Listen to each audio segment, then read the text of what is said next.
अस्सलाम वालेकुम नाज़रीन, आज हम आपको विजिट करवाने जा रहे हैं एक ऐसे मुल्क का जिसने चंद दिनों तक आज़ाद मुल्क होने का ऐलान किया, मगर फिर बरतानिया ने इसे अपनी फौज की मदद से फतह कर लिया और मजबूरन इस इलाके को गुलाम मुल्क बनना पड़ा। आज हम विजिट करेंगे एक ऐसे मुल्क का जहाँ सिर्फ एक हॉस्पिटल और एक लाइब्रेरी है, एक ऐसा मुल्क जहाँ इंसानों से ज्यादा बकरियां मौजूद हैं, एक ऐसा मुल्क जो कि सिर्फ 14 से 16 हजार अफराद पर मुश्तमिल है। नाज़रीन, आज हम आपको विजिट करवाने जा रहे हैं एंगुइला का। एंगुइला के मुतालिक मुकम्मल मालूमात के लिए इस वीडियो के एंड तक हमारे साथ बने रहें।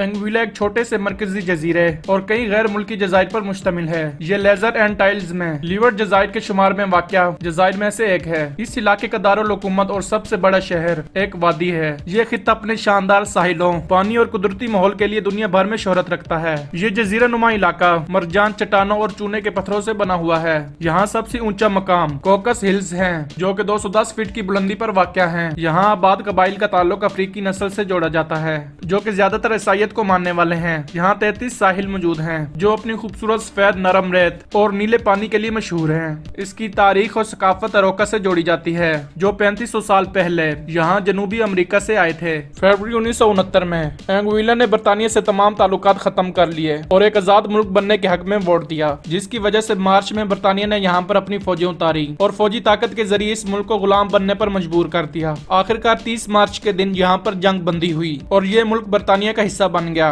दोस्तों, एंगुइला दुनिया का वाहिद गैर आजाद मुल्क है। दोस्तों, किसी जमाने में इस मुल्क को स्नेक आइलैंड भी कहा जाता था। इसकी वजह यहाँ पर पाए जाने वाले सांप नहीं, बल्कि जजीरे की लंबी शक्ल थी। दोस्तों, इस मुल्क में इंसानों से ज्यादा बकरियां मौजूद हैं। इस मुल्क की टोटल आबादी 14,800 अफराद पर मुश्तमिल है और इनकी तादाद मुख्तलिफ वेबसाइट पर 15 से 16,000 तक बताई गई है। दोस्तों, इस पूरे मुल्क में सिर्फ 20 होटल्स मौजूद हैं। इस मुल्क के पास अपनी कोई मुसल्लह फौज मौजूद नहीं है। इस मुल्क के दफा की जिम्मेदारी बरतानिया के पास है। यहाँ सिर्फ छोटी सी समुद्री पुलिस मौजूद है, जो कि 32 एहलकार पर मौजूद है। इस मुल्क की करेंसी मशरकी कैरेबियन डॉलर है, जो कि पाकिस्तानी 61.64 रुपए के बराबर है। अमरीकी डॉलर भी यहाँ पर बड़े पैमाने पर इस्तेमाल किया जाता है। यहाँ पर 18 साल की उम्र में शराब बेचना और पीना लीगल करार दिया गया है। कोई भी बालिग शख्स यहाँ पर शराब की खरीद और फरोख्त कर सकता है। एंगुइला को दुनिया के महफूज तरीन ममालिक में शुमार किया जाता है, जिसकी वजह यहाँ पर जराइम की शरह बहुत कम होना है। ये दुनिया का वो वाहिद मुल्क है यहाँ सिर्फ एक हॉस्पिटल मौजूद है, ताहम बहुत से प्राइवेट डॉक्टर्स ने यहाँ छोटे छोटे सेंटर बनाए हुए हैं। यहाँ पर अहम मुआशी सरगर्मियाँ सेहत और माली खिदमात के गिर्द घूमती हैं। इस मुल्क की कौमी जबान अंग्रेजी है। यहाँ पर लोग औसतन 81 साल तक जिंदा रहते हैं। यहाँ लोग मवेशी पालते हैं और मछलियाँ पकड़कर अपना गुजर बसर करते हैं। इस मुल्क की अहम बरामदात में मछलियाँ, नमक और मवेशी शामिल हैं। यहाँ पर 6 सरकारी प्राइमरी और एक सेकेंडरी स्कूल मौजूद है। यहाँ पर समुद्री गजा वाफिर मिकदार में पाई जाती है। इस मुल्क का कौमी खाना